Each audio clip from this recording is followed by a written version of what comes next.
That is the New Testament church.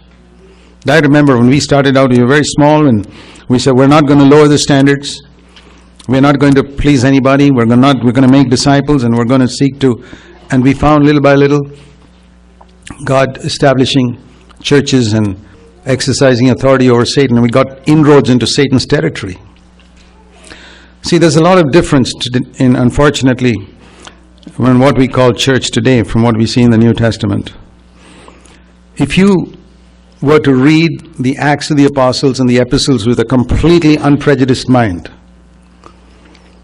you'll find that the only churches there were in the New Testament were those planted by the apostles.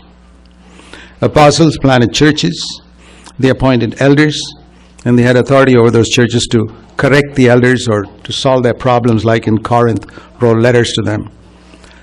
You never find anywhere in the New Testament churches which are built like corporate structures where you have a person right at the top who's CEO or chairman or superintendent or pope or senior pastor, whatever it is, and then underneath him, just like a corporate structure all the way down to the bottom. It's never found. You find it in churches today, but it's never found in the New Testament. And all these folks are elected. You never find election in the New Testament.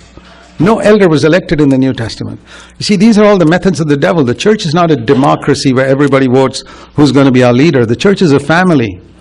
And children don't get together and say, well, who's going to be our father next year?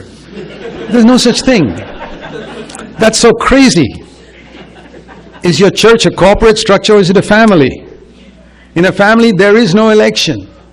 And children don't get a vote as to what they're supposed to do. The parents just tell them, this is what you're supposed to do. See, that's eldership in a church.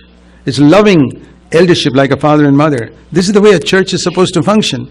But it's so rare. We got so used to this Babylonian system, which is called a church, that we don't even see this is completely contrary to the New Testament.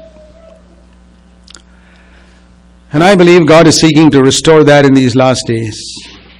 Churches just like the New Testament.